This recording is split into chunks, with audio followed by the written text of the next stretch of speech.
One of the coolest mods that you can do on a kayak is you're going to replace the 180 drive system that I've got on my Hobie Pro Angler.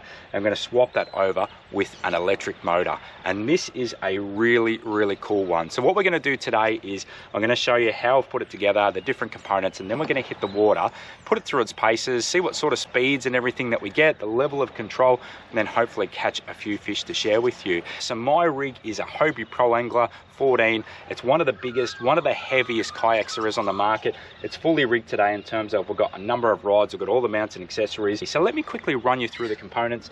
So the first thing that you'll need to power it, this is a 50 amps per hour waterproof battery. So this is really cool. It's also great because you can just charge it like you do your mobile phone with an AC adapter outlet.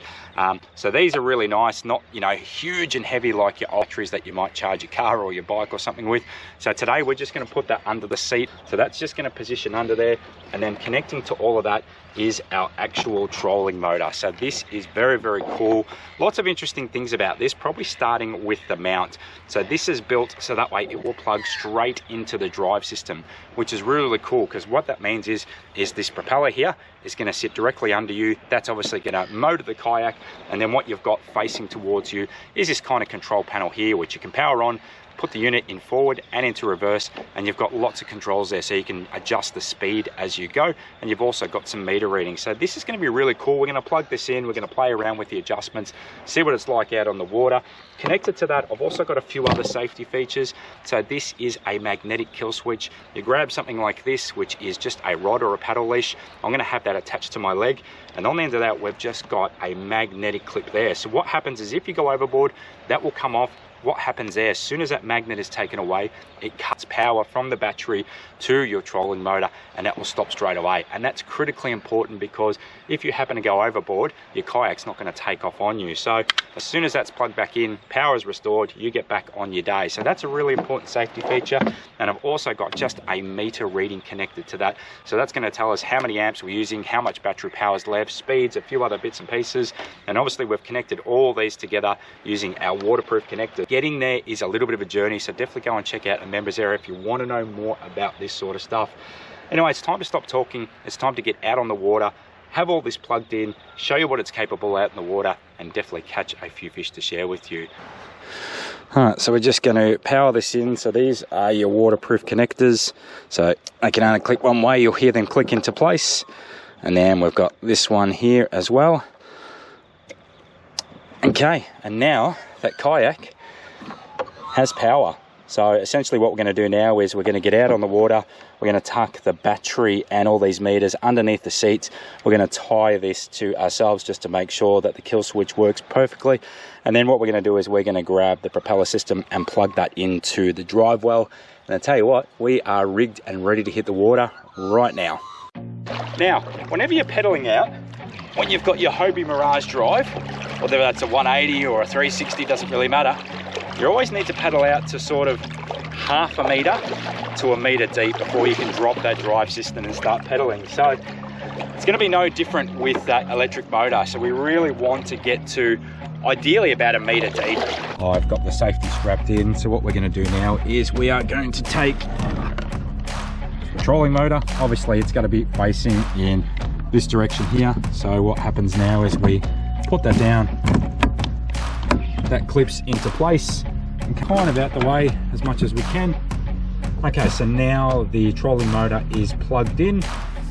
So what I've done now on the sounder is I've just put it into dashboard mode, and that's going to allow me just to measure some metrics. So obviously the most important one starting off is the depth. So obviously you want to make sure that you're, you know, at least a meter deep. That way you're not going to hit the ground with the motor system. And then what we really want to do is we want to measure the kilometers per hour just to see what sort of speeds and feeds we can get. So we've got our rudder down, we're going to power that on, and we're now going to crank that up a bit. And in theory, ooh, look at this. Oh, this is cool. We are now motoring along. See you later, shore. And then obviously I can just steer using my hands. I've got rudder control on both sides. Okay, so that is doing its thing. How good is that? So looking on here now, so you can see, so obviously we're protected here in this rock wall part, but if we kick this up to full speed. Let's see what sort of speeds we start to get now. So now we're up to 5 kilometers, heading up towards 6. And there we go. So we've just reached 6 kilometers. So it looks like that's going to be our maximum speed. I don't think we're going to get any faster than that, because obviously once we get out to the open water, you're going to have a little bit more tide and current to play with. But there you go, that's 6 kilometers.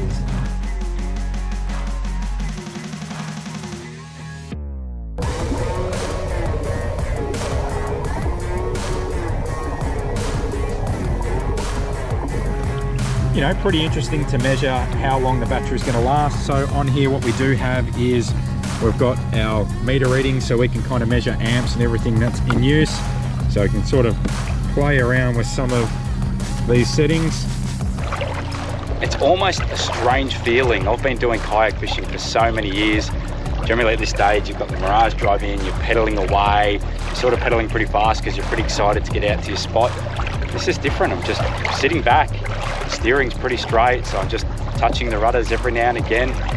It's very, very different. Different in a good way, but very, very different. It's going to take some getting used to. It's nice to just sit back, cruise, and hopefully catch a few fish. I think, oh, we've got a fish on. Here we go, there we go. Oh, fish on. What do we got here? This feels nice.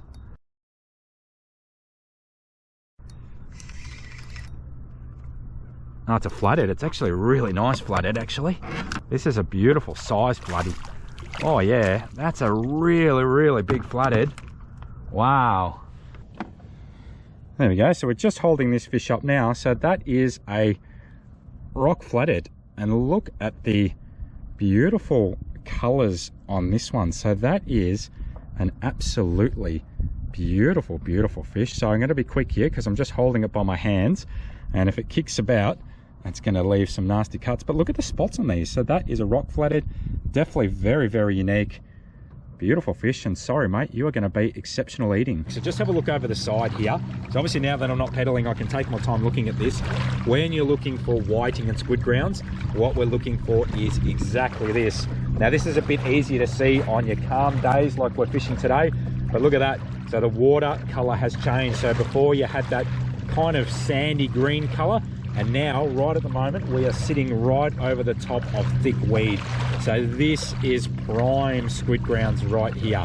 So what we're going to be doing in a second is chucking out a squid jig. Little yellow one, eh? Yeah, I've got a green and yellow one on, so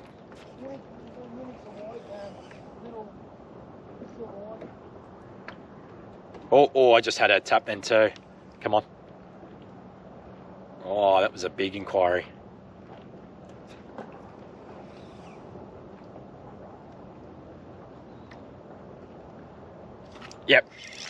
Yep. Oh, this is heavy. Squid on. So I think we'll mark a waypoint here, boys, because that's two squid in about 30 seconds. Oh, it's a nice size one too. Yep. Beautiful. Yeah, it's a nice squid. Beautiful. All right, so there you go. That is our first squid of the day. That's actually a really respectable size one. So we'll just lift him up. And as we speak, there's another one. So we've found a bit of a hot patch here. So Tanner caught one a second ago. And as you can see, there is that green and yellow squid jig. For me now, this is great for a couple of reasons. One is I don't have any fresh bait. And obviously I want to catch some whiting today. So that means a few of these tentacles are going to make perfect squid bait. And what a beautiful squid. And you can see that is pinned in a perfect spot there. That's not going to come loose. And for this poor bugger, that's going to be food and bait. Catching that squid, what I've done is I've now got all of this fresh bait. So look at that now. So they're just some of the squid tentacles which I've cut off because I was a bit short on bait and I went this morning just to the local survey and I must admit the bait looked horrible. So I'm using it and it's caught that flathead, but that is definitely going to be swapped over. And I think these are going to hopefully be whiting lollies. and nothing better than fresh bait. Fresh bait will always outfish your frozen packet bait. Right, so let's just test this kill switch. So what we're going to do is we've brought the rods out. Let's put that on, fire that up. We're just going to turn around this way. That way we don't get in the way. And then what I've got there is the kill switch there. So let's just pick up a little bit of speed. Okay, so you can see now we're motoring along. Okay. Alright, so what we're going to do now is we're going to pretend that we've gone overboard and this magnetic thing has fallen out. So ready? 3, 2. And there you go. Look at that. Power is cut straight away. So that's all working. That's perfect. So then if we put this magnetic strip back on, power is restored and away we go. So that's good.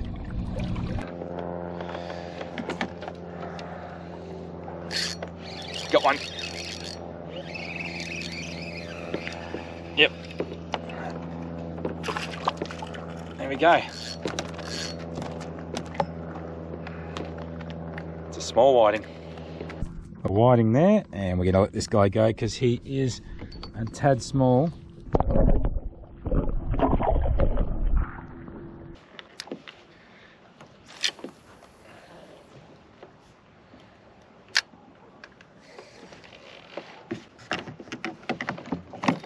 There we go, got one. This is definitely a whiting. Oh yeah, nice whiting too, look at this. Grouse in the crystal clear water, you can just see them. So there we go, so this feed is becoming more and more of a reality now. Oh, we've got another one here. Oh, wow. Alright, so here we go. So this is what we're after. So the whiting are now coming on pretty strong. So we've got about 6 of them in the last 3 or 4 minutes.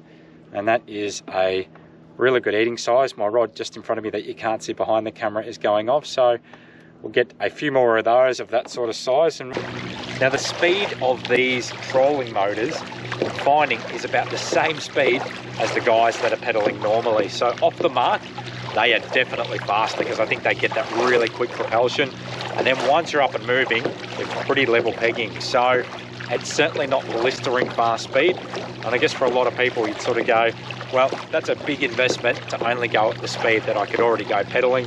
So there's some question marks there around that. I'd love to see these things a little bit faster, but it is really nice to be able to just sit back, cruise from spot to spot, conserve your energy, and really keep all your energy for all of the fishing and casting. So we're in a spot now. We're pretty sure we'll get onto a few whiting here. So, whoa, that's a fish. Going towards the anchor rope though.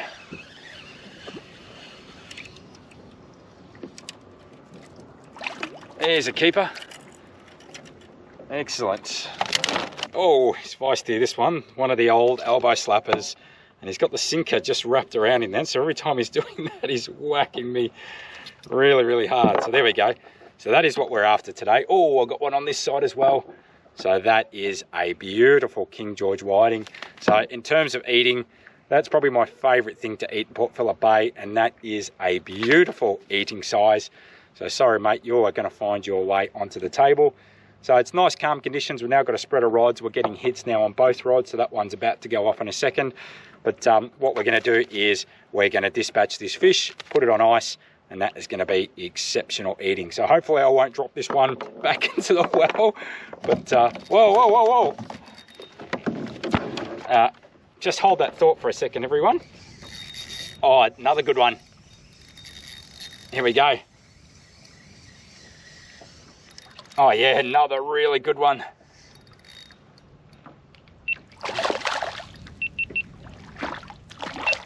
And there we go. So 2 whiting in about 30 seconds. And both good size, very good size. So what we're gonna do, is we're gonna lose this one. I've got whiting. Oh no, I lost him. Idiot. Done that twice now. So I guess the other thing you've got to be careful of now is you've now got, I guess, a lot of this exposed area, which is, you know, a little bit different. So obviously when you've got the drive system in, most of this is covered up. And I guess the only thing you got to be cautious of is, you know, if you've got things sitting here on the cockpit, so whether that's a pair of pliers, a pair of scissors, soft plastics, whatever it might be, if you drop it in there, it's gone. So that's probably a negative on this. I reckon this mount could be designed in a way that covers some of those areas. It's really important to show, I guess, the good and the bad with everything when we do product reviews, because, you know, being honest, and, you know, you spend good hard-earned dollars on some of this stuff, and it's only fair to give really fair, honest assessment. So that's probably one thing. And obviously the speed, I think the speed could be a little bit better, but other than that, it's really good. All right, so I'm just going to cruise back to that spot because I caught 4 whiting in literally about 2 minutes, and they were all good size ones, all on the drift. And what you've always got to do, something I talk about a lot on the show, is if you get to a spot, you're catching lots of fish, use your electronics, mark some waypoints. That way, you've got a reference point that you can go straight back to, where you know you're going to get yourself right on top of productive grounds. You spend a lot of time on the water, and when you finally find the fish, you might as well plot it and make sure you can go back to it, because there are many, many hours sometimes out here where things aren't happening. And when you finally find them, the key is you really got to stay on top of them. Fish are going to stay in that area. I can see now I'm right on top of the mark that I did about 3 minutes ago. Turn off the engine. Okay, just going to straighten us up this way, so that way we'll have baits facing out to the left. And then basically we're going to cast that into the hot spot that's been getting all the fish. Yeah, I think we're going to get another one here.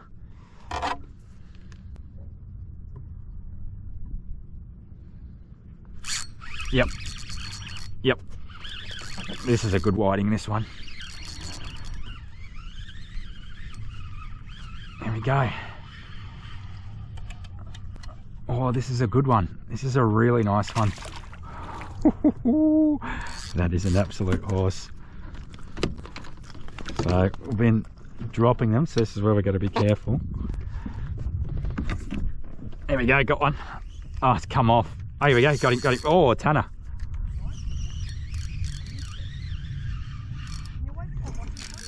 Yeah, it's a good one. Good one. There we go. Oh, what the hell is this? Oh, it's a huge whiting. Oh, it's a great one. Yeah, it's a huge whiting. That's a ripper.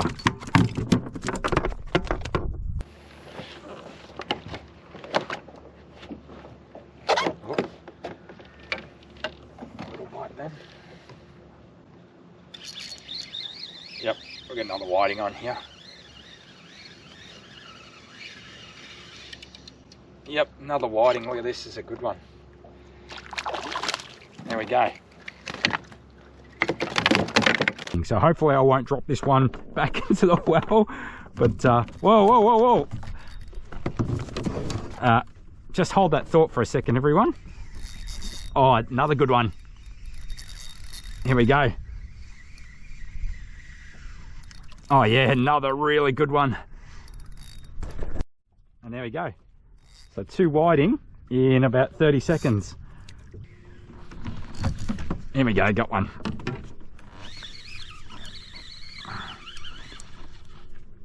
Another whiting here, you can tell by that head movement.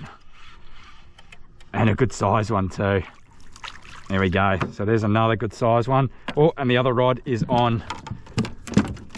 Well, that's a wrap, everyone, and I hope that you have enjoyed this episode. Well, it's great to get out in the water, put the electric motor into the kayak, really put it through its paces and see what it's capable of. We've come out to an area, we've caught a lot of fish today, and we've had a really good chance just to see what sort of speeds and feeds we're going to get with this gear moving forward. So in terms of runtime, heaps and heaps of battery life, so that's been really good. The way that it's mounted has been really good. The performance in general has been okay. There's definitely some flaws with this setup. I think, you know, having some of the stuff on deck does get a little bit messy. Definitely having that exposed part in the well there is definitely an issue. So I lost 3 whiting today and a pair of scissors that went dang straight down, and it's quite frustrating when you've got a whiting in your hand. It's quite slippery and you actually just see it take off and then swim away. So that's something that you don't get with the 180 or 360 drive. So that's something that I'm going to have to try and mod and custom make something myself. And to me, the performance as well. So, you know, you do travel at 6 kilometers. I know there's reasons why it's at that speed. I would have loved it to have been a tad faster. And I know if you go out in a kayak that's a little bit lighter, so whether it's something like a Kayaks to Fish, a native watercraft, a Hobie Compass, a Passport or an Outback, you're probably going to go a little bit faster than what I'm going, because the Hobie Pro Angler 14 is one of the biggest, heaviest and clunkiest kayaks that there is.